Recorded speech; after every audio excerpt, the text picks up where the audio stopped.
अब जो है वो हमने 1009 न्यूमेरिकल करना है। इसके अंदर उन्होंने कहा हुआ है कि consider a one dimensional bound particle. एक पार्टिकल जो है वो बाउंड स्टेट में है और उसकी इक्वेशन प्रूव करनी है जो उन्होंने दी हुई है। And the wave function need not to be a stationary state.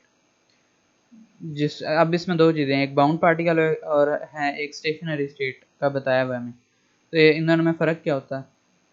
Bound state जो है वो ये है कि इलेक्ट्रॉन जो है वो पूरे एक्स एक्सिस पे मूव नहीं कर सकता, उसको बाउंड किया हुआ हमने, लोकलाइज किया हुआ है किसी रीजन में। वो एक्स से जो है वो जीरो से इधर नहीं जा सकता लेफ्ट साइड पे, और एल से जो है वो राइट साइड पे नहीं जा सकता, इसके दरम्यान में ही रहेगा। इसको कंसिडर कर लें कि आप एक्स कोऑर्डिनेट है, लाइन यहाँ पर ड्रॉ हुई है, उसको हमने लोकलाइज कर दिया। और स्टेशनरी पॉइंट जो है कि वो ऊपर को नहीं मूव कर सकता अगर स्टेशनरी जो है बाउंड स्टेशनरी स्टेट में बाउंड होगा, लेकिन उन्होंने कहा हुआ है कि स्टेशनरी स्टेट में नहीं बाउंड, तो इसका मतलब वो इलेक्ट्रॉन ऊपर जा सकता है, जो हमें इधर न्यूमेरिकल दिया हुआ। वाई कोऑर्डिनेट में जो है वो मूव कर सकता है या नीचे भी जा सकता है, लेकिन फिलहाल जो है वो हमने 0 पॉइंट एनर्जी ली हुई है, तो वो सबसे नीचे इधर ही रहेगा, ऊपर जा सकता है। और बाउंड स्टेट का मतलब एक्स एक्सिस पे मूव कर सकता है, और स्टेशनरी स्टेट का मतलब है कि जितना भी टाइम गुजर जाए उसका वेव फंक्शन कभी भी चेंज नहीं होगा, इंडेफिनेटली जो है उसका वेव फंक्शन जो है वो एक ही रहेगा, इंडिपेंडेंट ऑफ टाइम होगा। अब देखते हैं कि ये इक्वेशन कैसे प्रूव करनी है। ये सबसे पहले जो है वो इक्वेशन लिख दी है जो उन्होंने दी हुई है, डी ओवर डी टी, ये माइनस इन्फिनिटी से इन्फिनिटी तक ये वेव फंक्शन है, एक्स और टी पे डिपेंड कर रहा है, और उसका जो कॉम्प्लेक्स कॉन्जुगेट दिया हुआ है उनका मतलब ये असल में फॉरियर ट्रांसफॉर्मेशन होती है। आगे देखते हैं इक्वेशन क्या है। S W Q is Schrodinger wave equation, क्योंकि ये 1D पार्टिकल है, बाउंड पार्टिकल, तो उसके लिए हम 1D वेव इक्वेशन यूज़ करेंगे। Iota h cut psi over t delta partial psi over partial t is equal to minus h cut square over 2m, और derivative का स्क्वायर, ये derivative है यहाँ पे, ये डाइवर्जेंस नहीं है, ये फ्लूइड डायनामिक्स नहीं है और ना ही इस पे वेक्टर का साइन आएगा, ये है डेरिवेटिव होगा, डी ओवर डी एक्स होगा। एक्चुअली ये थ्री डायमेंशन में होगा, partial over partial x, partial over partial y और पार्शियल ओवर पार्शियल डी, लेकिन जो है उन्होंने हमें बताया हुआ है न्यूमेरिकल की प्रॉब्लम में कि ये 1D पार्टिकल है, तो इसका मतलब है सिर्फ delta over delta partial over partial x में ही आएगा ये, और ये वी जो है ये उसकी पोटेंशियल एनर्जी होती है। ये श्रोडिंगर वेव इक्वेशन है। अब जो है कॉम्प्लेक्स कॉन्जुगेट लेना उसका, क्योंकि ऊपर जो इक्वेशन दी हुई है उन्होंने प्रूव करने के लिए, उसके अंदर एक वेव फंक्शन है एक्स और टी पे डिपेंड कर रहा है, और दूसरा जो है वो कॉम्प्लेक्स कॉन्जुगेट है उसका। कॉम्प्लेक्स कॉन्जुगेट लेना बहुत ही आसान है। इसका मतलब है कि जो भी उसमें कॉम्प्लेक्स टर्म है ना, आयोटा टर्म्स जो हैं इस वेव फंक्शन इसमें इक्वेशन में, उसको जो है वो नेगेटिव कर दें बस। यहाँ पे सिर्फ एक ही टर्म है ये माइनस आयोटा एच कट वाली, ऊपर पॉजिटिव थी तो बस इसका साइन जो है वो चेंज करके नेगेटिव कर दिया और स्टारिक लगा दिया सारे साइड के ऊपर, की पता चल जाएगी ये कॉम्प्लेक्स कॉन्जुगेट है ऊपर वाली इक्वेशन का। अब जो है फर्स्ट इक्वेशन को कॉम्प्लेक्स कॉन्जुगेट के वेव फंक्शन से मल्टीप्लाई करेंगे, और जो कॉम्प्लेक्स कॉन्जुगेट वाली इक्वेशन है उसको फाइव से मल्टीप्लाई करेंगे। ये दोनों ही मैंने कॉम्प्लेक्स कॉन्जुगेट डाल दी गलती से। ये सेकंड इक्वेशन जो है ये सिर्फ वेव फंक्शन से मल्टीप्लाई होगी, कॉम्प्लेक्स कॉन्जुगेट नहीं आएगा, सिर्फ साई से। जब इनको मल्टीप्लाई करेंगे तो आयोटा एच कट,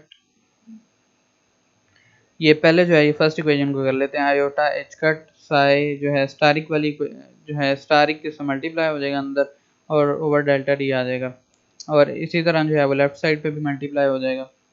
और अब दूसरी इक्वेशन के साथ भी साई जो है वो मल्टीप्लाई कर लेते हैं, और साई जो है ये आपस में मल्टीप्लाई नहीं हो रहे, इसका मतलब है कि साई जो है वो एक्स और टी पे डिपेंड कर रहे हैं। ये वाला साई जो है ये भी एक्स और टी पे डिपेंड कर रहा है, और ये वाला साई कॉम्प्लेक्स कॉन्जुगेट जो है ये भी एक्स और टी पे डिपेंड कर रहा है, ये आपस में मल्टीप्लाई नहीं हो रहे इधर, कि आप इसको मल्टीप्लाई करके तो स्केयर लिख दें उस तरह नहीं हो रहे। और राइट साइड पे भी ये आ गया, ये ऊपर वाली इक्वेशन होगी फर्स्ट इक्वेशन, और ये जो है ये पॉजिटिव वाली इक्वेशन जो थी हमारे पास, और नीचे जो है उसको सॉल्व करेंगे थोड़ा सा जो राइट साइड पे है, क्योंकि ये स्केयर में जब स्केयर से एक अलग करेंगे तो डेल्टा ओवर डेल्टा एक्स, जैसे कि मैंने बताया था सिर्फ एक ही है ये, डेल्टा ओवर डेल्टा एक्स जो है वो अंदर मल्टीप्लाई होगा, तो प्रोडक्ट रूल लगेगा, पहले एक वैस कांस्टेंट आएगा एज अ कांस्टेंट और दूसरे का डेरिवेटिव होगा, और फिर प्लस होगा, और फिर एक का जो है वो डेरिवेटिव आएगा और दूसरा कांस्टेंट होगा। यहाँ पे नेगेटिव साइन इसलिए आया क्योंकि हमने राइट लेफ्ट साइड पे जो है वो कॉम्प्लेक्स कॉन्जुगेट जो है वो मल्टीप्लाई किया था, और जब उसको राइट साइड पे किया तो एक नेगेटिव जो है साइन आ गया उसकी वजह से। जैसे हमें क्वेश्चन में कहा हुआ है कि 1D स्पेस है, तो हम इंटीग्रेट कर रहे हैं all over the space 1D में, डेल्टा और डेल्टा एक्स में सिर्फ, ये वही जो है फॉर्मूला जो उन्होंने दिया हुआ था डेल्टा व डेल्टा टी। अब जो है इनकी वैल्यू कैसे निकालनी है जो दरम्यान में आ रही है साई स्टारिक एक्स टी और साई एक्स टी, इसका भी बहुत ही आसान है। हम जो आपने ऊपर इक्वेशन निकाली थी अभी ये वाली इक्वेशन, इसको जो है बस इसके अंदर से पार्शल साई स्टारिक साई ओवर डेल्टा टी की वैल्यू निकालें और बाकी सारी वैल्यूज जो हैं वो राइट साइड पे ले लें। यहाँ पे जो है आयोटा नीचे आएगा और एच कट जो है वो एच कट से नीचे कैंसिल हो जाएगा और ऊपर एच कट रह जाएगा। आयोटा नीचे आएगा लेकिन उसको मल्टीप्लाई और डिवाइड करेंगे आयोटा से तो वो ऊपर चला जाएगा।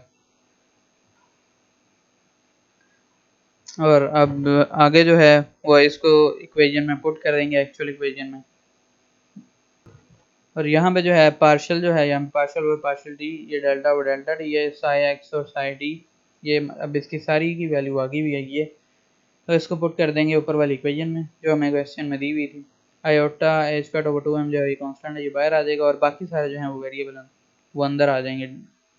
अब जो है ये मैंने समझाने के लिए जो है लिखा हुआ है कि कैसे सारे जो हैं वो डेरिवेटिव कैंसिल हो जाएंगे। ये डी डेरिवेटिव जो है ये इंटीग्रल से कैंसिल हो जाएगा और एक्स बच जाएगा। Del partial over partial X और partial over partial X cancel हो जाएंगे। तो जो है सिर्फ अंदर वाली इक्वेशन जो है ये वेरिएबल और ये कांस्टेंट वाली टर्म जो है ये सिर्फ बचेगी। और ज़ीरो को प्रूव कर रहे हैं तो ये वाली इक्वेशन आ गई है। अब इफ़ द बाउंड स्टेट, अगर वो पार्टिकल जो है वो बाउंड स्टेट में है और हम कंसीडर करेंगे एक्स जो है वो इन्फिनिटी को अप्रोच कर रहा है तो वेव फंक्शन जो है वो ज़ीरो हो जाएगा।